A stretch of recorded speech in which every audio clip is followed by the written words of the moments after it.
Olá, gente feliz! Como vocês estão? Eu espero que estejam todos bem.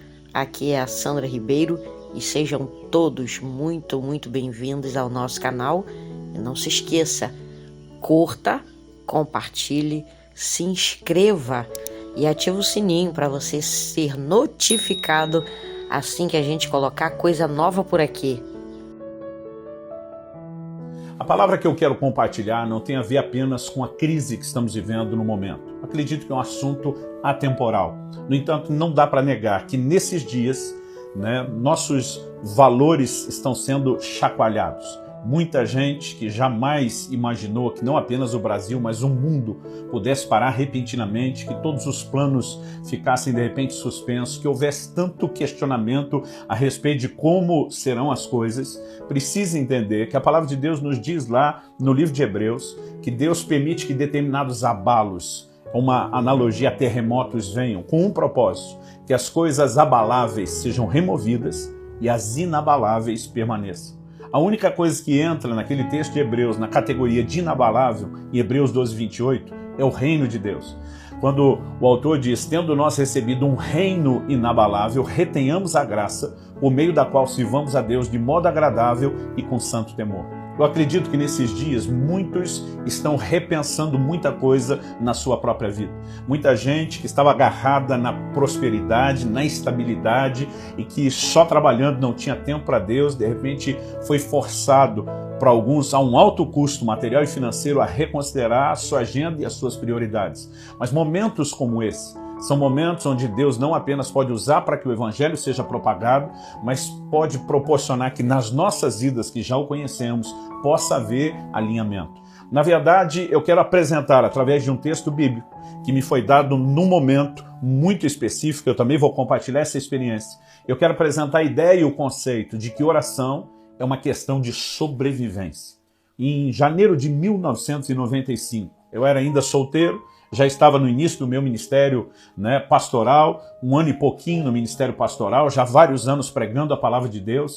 E como antes de ser pastor, eu primeiro passei anos no ministério itinerante, viajando, servindo muitas igrejas. Agora, ainda novo, sem família, eu não sentia a necessidade de ficar um mês de férias.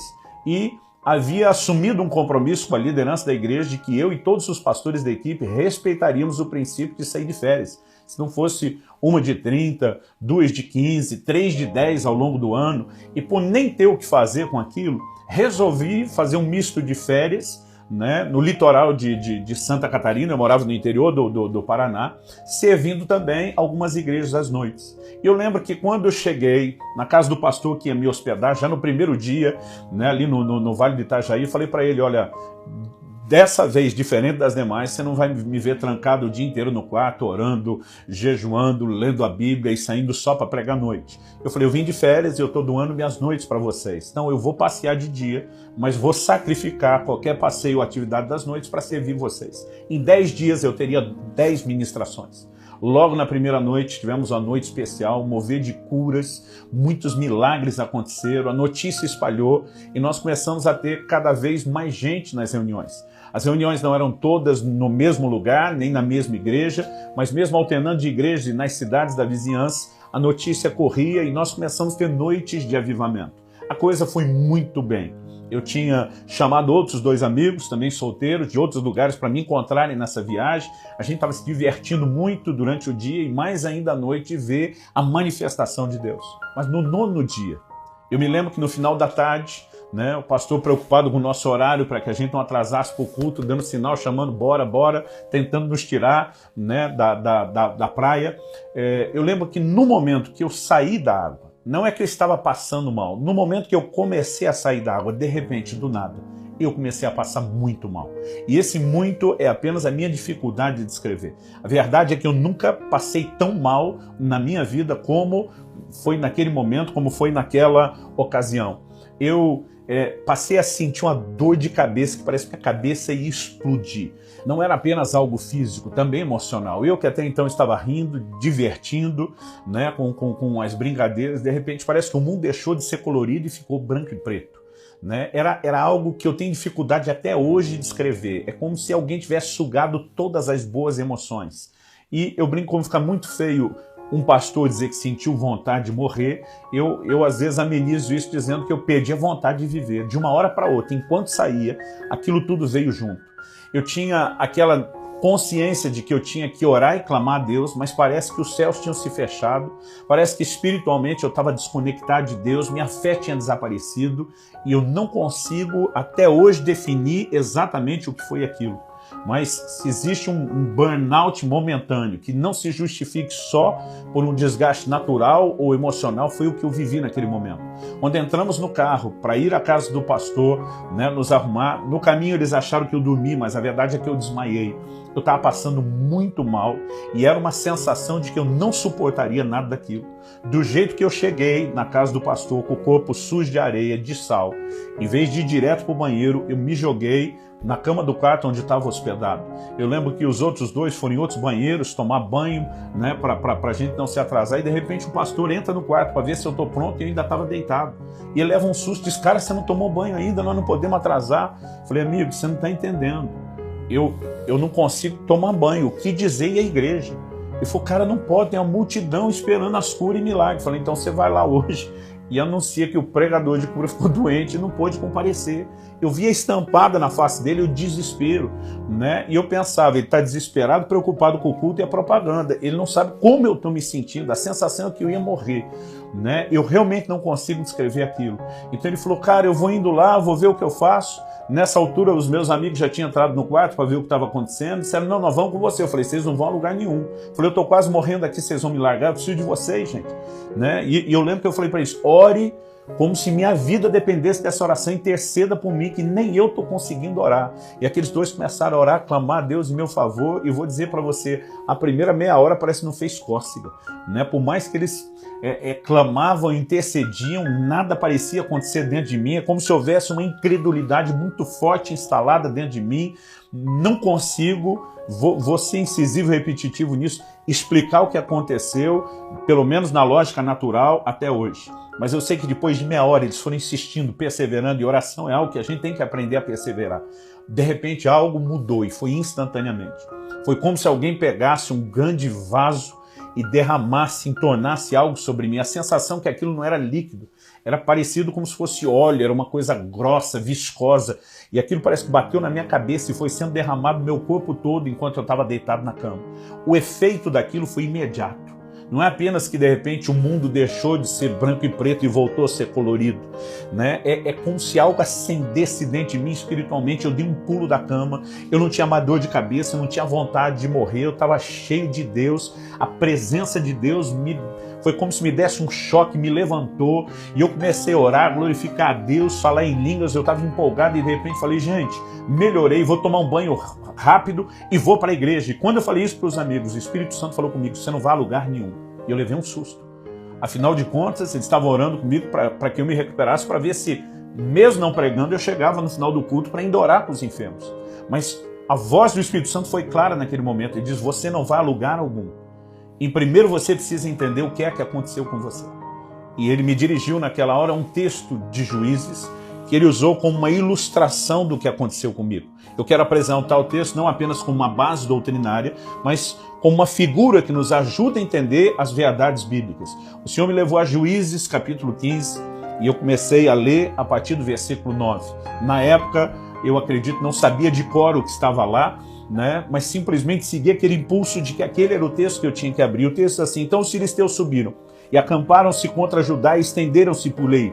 Perguntaram-lhe os homens de Judá, por que subistes contra nós? Responderam, subimos para amarrar Sansão, para lhe fazer a ele como ele nos fez a nós. Então 3.000 homens de Judá desceram até a fenda da rocha de Etã e disseram a Sansão, não sabias tu que os filisteus dominam sobre nós? Por que, pois, nos fizeste isso? Ele lhes respondeu, assim como me fizeram a mim, eu lhes fiz a eles. Descemos, replicaram eles, para te amarrar, para te entregar na mão dos filisteus. Sansão lhes disse, jurai-me que vós mesmos não me acometereis. O único pedido dele, prometo que vocês não me matem. Eles disseram, não, somente amarraremos e te entregaremos nas suas mãos, porém de maneira nenhuma te mataremos. E amarraram-no com 2 cordas novas e fizeram-no subir da rocha. Chegando ele a Leí, os filisteus lhe saíram ao encontro jubilando. Porém o Espírito do Senhor de tal maneira se apossou dele, que as cordas que tinha nos braços se tornaram como fios de linhos queimados, e as suas amarraduras se desfizeram das suas mãos. Achou uma queixada de jumento, ainda fresca à mão, tomou-a e feriu com ela 1000 homens. E diz, com uma queixada de jumento, um montão, outro montão, com uma queixada de jumento, feri 1000 homens. Então, não apenas feriu, como empilhou e contou esses corpos. 17. Tendo ele acabado de falar, lançou da sua mão a queixada e chamou aquele lugar Ramat-Leí. Sentindo grande sede, e eu quero que você preste atenção nisso, grande sede. Sentindo grande sede, clamou ao Senhor e disse, por intermédio do teu servo, deste essa grande salvação. Morrerei eu agora de sede e cairei na mão desses incircuncisos. Então o Senhor fendeu a cavidade que estava em Leí e dela saiu água. E tendo Sansão bebido, recobrou o alento e reviveu. Também quero chamar atenção para essa sua frase. Recobrou o alento e reviveu.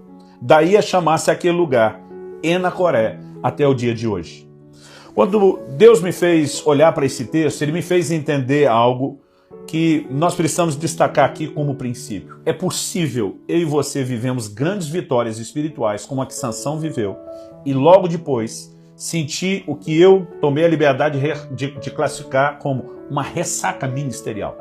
A gente usa o termo ressaca para falar não só de quem bebeu demais, quem abusou de exercício na academia, o dia seguinte está com ressaca muscular, o mar agitado, né? E a definição que eu digo é que nós podemos viver uma ressaca ministerial. Depois de grandes vitórias, nós podemos experimentar esse tipo de ressaca. Alguém que também nos ensina isso é Elias, que logo depois de ver descer fogo do céu, a nação de Israel cair de joelho, gritando só o Senhor é Deus, de matarem os profetas de Baal, depois daquele grande cenário de vitória, nós vemos Elias indo para o deserto, pedindo para si a morte, depois se refugiando numa caverna. E o que Deus começou a falar comigo é que esse cenário não é algo meramente natural. Quando, depois de grandes vitórias, enfrentamos essas grandes ressacas, nós precisamos entender um cenário espiritual por trás desse desenho. E é o que Deus me fez entender, isso é uma verdade bíblica. Eu estou usando o caso de Sansão apenas como uma ilustração. É que existe 2 tipos de unção. Que a unção de Deus vem sobre Sansão é inegável. A Bíblia diz que as cordas novas se tornaram como fios de linho queimado. Ele arrebenta aquilo. A forma como ele vence os filisteus, os inimigos do povo de Israel que estavam tentando subjugá-lo, é impressionante, é sobrenatural. Mas, apesar de reconhecer a unção de Deus vindo sobre Sansão e o que ela fez, quando olhamos para a palavra de Deus, há pelo menos 2 tipos de unção que são bem distintas. Uma delas é a que eu chamo e classifico da unção externa. É quando a Bíblia fala do Espírito Santo vindo sobre nós. Então Jesus diz, o Espírito do Senhor está sobre mim porque me ungiu. Em Atos 1:8, Jesus diz, vocês receberão poder ao descer do céu o Espírito Santo e vocês vão ser testemunhas, minhas testemunhas. Então ele diz, quando descer sobre vocês o Espírito Santo. Sempre que a Bíblia fala dessa unção sobre nós, Deus está nos capacitando pelo seu Espírito a fazer algo para Ele. Então a unção externa sobre é Deus nos levando a trabalhar, é Deus nos levando a produzir e realizar, é Deus nos levando a fazer alguma coisa. No entanto, o apóstolo João, ele diz lá em 1 João 2,27, né, que a unção que nós recebemos do Santo permanece em nós. Esse em é do lado de dentro. Ele diz, e vocês não precisam que ninguém os ensine, mas como a unção dele recebida, que é verdadeira e não falsa, os ensina acerca de todas as coisas, permaneçam nele como ele os ensinou. Quando em 1 João 2,20, né, ele também fala a respeito disso e repete no versículo 27, ele está falando de uma unção que é interna. A unção permanece em vós, do lado de dentro. Essa unção do lado de dentro tem uma outra característica. Diferente da unção do lado de fora, a externa, a unção do lado de dentro, a interna, em vez de nos levar a fazer algo para Deus, diferente disso, normalmente aqui é Deus que faz algo por nós. Quando ele menciona a unção do lado de dentro, ele diz, vocês não têm necessidade que ninguém vos ensine, porque a unção ensina vocês. Diferente da unção externa, que nos leva a ensinar outros, na unção interna é Deus que nos ministra, é Deus que faz algo por nós. Por que eu estou destacando esses dois tipos de unção. Quando nós experimentamos somente a unção externa, né, e somos levados a fazer algo para Deus, nós podemos ter grandes e extraordinárias conquistas. Então, naqueles 9 dias, dos 10 de férias e ministração à noite, né, naqueles 9 dias já tínhamos tido 8 cultos, 8 noites, 8 reuniões, estávamos prestes a ter a 9ª. A glória de Deus estava se manifestando. Eu estava vendo Deus usar minha vida não apenas pregando a palavra, mas levando libertação, cura, manifestando milagres. Eu estava fluindo nessa unção externa, mas de uma hora para outra, eu experimentei a tal da ressaca. Eu experimentei um revés no meu corpo, nas minhas emoções e no meu espírito, como eu nunca tinha experimentado. E naquela hora Deus não apenas me faz reconhecer essas duas coisas, mas Ele me fez entender que a única forma de não vivermos essa ressaca da unção externa é quando nós estamos sendo ministrados e fortalecidos pela unção interna. Mas para que a unção interna seja ativada, nós precisamos entender um princípio. Sansão recebe automaticamente a unção externa sem precisar orar por isso. Só dele se dispor a cumprir o propósito de Deus, ela vem em seu socorro e ela se manifesta. Mas quando ele está morrendo de sede, para que Deus abra a fonte, Sansão precisou clamar. Ele tanto entendeu isso, que ele chama aquele lugar depois de a fonte do que clama. Porque apenas quando clamamos é que esse tipo de fonte se abre. Agora, a fonte na Bíblia, ela está associada à unção interna. Jesus diz: quem crê em mim, João 7, do 37 ao 39, do seu interior fluirão rios de água viva, como diz a Escritura. Né? O verso 39 diz: disse isso ele, referindo-se ao Espírito Santo, que haveria de receber os que nele crescem. Então o Espírito Santo é comparado a essa fonte. E fonte, para que se abra, ela requer de nós oração. Nós precisamos entender a distinção dos dois tipos de unção e como ativar a unção interior, o nosso único antídoto, o nosso único remédio contra a ressaca ministerial.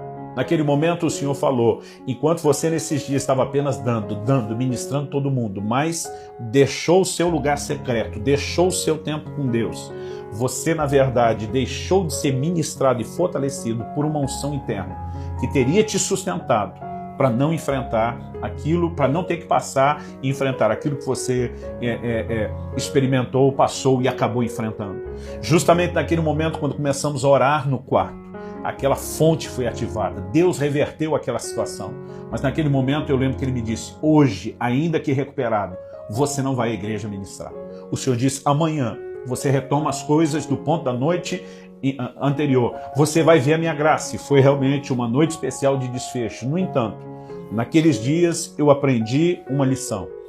Aprendi que se eu e você não ativarmos essa fonte do que clama, se eu e você não entendemos que oração é uma questão de sobrevivência e não só de realização, porque as 8 reuniões de avivamento naquelas noites já tinham acontecido sem muita oração. No entanto, a capacidade de eu suportar o que viria depois daquilo só me seria dado através de uma vida de oração. Quando nós entendemos essa verdade, essa dinâmica, a gente precisa então repensar algumas coisas. Quando a gente olha para a vida de Jesus, a vida de oração de Jesus é algo impressionante. Eu quero ler textos, na sua grande maioria, no Evangelho de Lucas. Vou mencionar apenas um texto de Marcos, para que a gente entenda num Evangelho sinótico o que é que Lucas está falando com detalhe a mais. Mas eu estou pegando só o Evangelho de Lucas. Eu quero que você entenda que a quantidade de menções sobre a vida de oração de Jesus que nós temos não é mais informação, é ênfase. Se Deus quisesse apenas que a gente soubesse que algo aconteceu, a gente podia ter só uma ou outra menção. Mas o que nós temos aqui é mais do que menção, é uma ênfase. Lucas capítulo 3, versos 21 e 22 diz assim: quando todo o povo estava sendo batizado, também Jesus o foi. E enquanto ele estava orando, o céu se abriu e o Espírito Santo desceu sobre ele em forma corpórea, como pomba. Normalmente nós associamos Jesus sendo cheio do Espírito Santo só ao batismo. Mas a Bíblia diz que ele já tinha sido batizado. Mas quando o Espírito de Deus veio sobre ele, ele estava orando. E Jesus não começou a orar aos 30 anos de idade.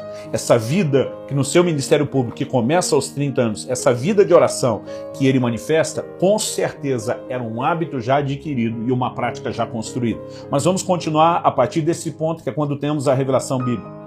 Lucas capítulo 4, dos versos 40 a 42, agora nos mostra já Jesus no seu ministério, depois do batismo. Diz assim: ao pôr do sol, o povo trouxe a Jesus todos os que tinham vários tipos de doenças, e ele os curou, impondo as mãos sobre cada um deles. Além disso, de muitas pessoas saíam demônios gritando: tu és o Filho de Deus. Ele, porém, os repreendia e não permitia que falasse, porque sabia que ele era o Cristo. Ao romper do dia, Jesus foi para um lugar solitário. Então pensa, o ministério de Jesus está bombando, as massas, as multidões estão vindo, mas quando acorda, Jesus quer ficar quieto, a sós. Foi para um lugar solitário. As multidões o procuravam e quando chegaram até onde estava, insistiam que não os deixasse. Então eu falei que ia mencionar um detalhe do Evangelho de Marcos. Marcos é quem nos dá o detalhe de por que Jesus procurou o lugar solitário nesse momento. Marcos 1,35 diz assim: de madrugada, quando ainda estava escuro, Jesus levantou-se, saiu de casa e foi para um lugar deserto onde ficou orando. Anos atrás, li um livro de Bill Hybels que é intitulado Ocupado Demais para Deixar de Orar. Ao longo do ministério, muitos amigos conheço, quando viram o ministério crescendo, começamos a nos esconder atrás desse tipo de desculpa. Não, agora eu estou correndo demais para orar. Ninguém está ocupado demais para deixar de orar. Isso é uma estupidez. E na verdade, entender essas verdades pode salvar a vida de muitos de nós e de muitos ministérios. Vamos continuar. Lucas agora capítulo 5, versos 15 e 16. Todavia as notícias a respeito dele, de Jesus, se espalhavam ainda mais, de forma que multidões iam para ouvi-lo e para serem curadas de suas doenças. Mas Jesus retirava-se para lugares solitários e orava. De novo Lucas falando, multidão procurando e Jesus achando lugar para orar, porque ele não podia viver só dando sem receber. Lucas capítulo 6, verso 12 diz: num daqueles dias Jesus saiu para um monte a fim de orar e passou a noite orando a Deus. Passou a noite. Pergunta, qual foi a última vez que você virou a noite toda orando a Deus? São coisas que nós precisamos pensar, porque a Bíblia mostra Jesus fazendo isso. Lucas 9,18. Certa vez, Jesus estava orando em particular e com ele estavam os seus discípulos. Então lhes perguntou: quem as multidões dizem que sou? Isso é quando Jesus vai para Cesareia de Filipe, né? Eles estão orando. Essa conversa surge num cenário onde eles estão orando. Agora, Lucas 9, 28 e 29. Aproximadamente 8 dias depois de dizer essas coisas, Jesus tomou consigo Pedro, João e Tiago e subiu a um monte para orar. Enquanto orava, a aparência de seu rosto se transformou, suas roupas ficaram alvas e resplandecentes como o brilho de um relâmpago. Muitas vezes a gente fala da transfiguração de Jesus, mas não reconhece o que é que ele estava fazendo quando teve a experiência, orando. Lucas 11, 1. Certo dia, Jesus estava orando em determinado lugar. Tendo terminado, um dos seus discípulos lhe disse: Senhor, ensina-nos a orar, como João ensinou os discípulos dele. O clamor deles para aprender a orar é porque eles viam Jesus orando, viam o exemplo, viam que aquilo era importante, a ênfase que era dada. O maior ensino de Jesus sobre a oração não é apenas aquilo que ele falou a respeito, mas é o que ele fez. E depois, em Lucas 22, 40 e 41, nós temos o episódio de Jesus no jardim do Getsêmani, onde ele diz, a Bíblia diz, chegando ao lugar, ele lhes disse: orem para que vocês não caiam em tentação. Ele se afastou deles a uma pequena distância, ajoelhou-se e começou a orar. A pergunta a ser feita é: se Jesus, que era Jesus, o Filho de Deus, reconhecia a necessidade de oração, assim como ele não realizou um ministério sem a unção externa do Espírito Santo, a capacitação para as realizações, ele também não deixou de diariamente manter o seu relacionamento com Deus. Então a pergunta é: se Jesus, que era Jesus, não se atreveu a exercer um ministério sem oração, a pergunta de lógica e aplicação simples que eu e você temos que fazer é: e nós? Será que nós estamos num nível e num patamar diferente? Muitas vezes nós temos acreditado que estar diante do povo para ministrar a eles é a maior glória, a maior honra que um ministro pode receber de Deus. Quando eu olho para a declaração de Deus em Êxodo 44, falando dos filhos de Zadok, da linhagem de Zadok, ele fala de sacerdotes que se corromperam, seriam rebaixados à função de meros levitas, e o Senhor diz: eles não poderão estar diante de mim para ministrar. O Senhor diz: eles vão ministrar perante o povo, eles vão servir perante o povo e vão servir a casa, mas na minha presença não. Depois, para aquela linhagem que permaneceu santificada, honrada, o Senhor dá uma palavra muito específica e diz: eles entrarão diante de mim, eles estarão perante mim. De acordo com Deus, a maior honra de um ministro é poder ministrar diante dele e não a casa ou o povo. Mas nós invertemos os papéis. Para a maioria de nós, o lugar de estar diante do povo, ministrando eles, tem nos impedido de estar diante de Deus, e a gente confundiu, acreditando que servir a casa e o povo é a maior glória. Eu quero te lembrar, não é. São dias onde muitos ministérios estão se sentindo impotentes dessa crise, não estamos podendo ter aglomerações, não estamos podendo ter reuniões e precisamos repensar.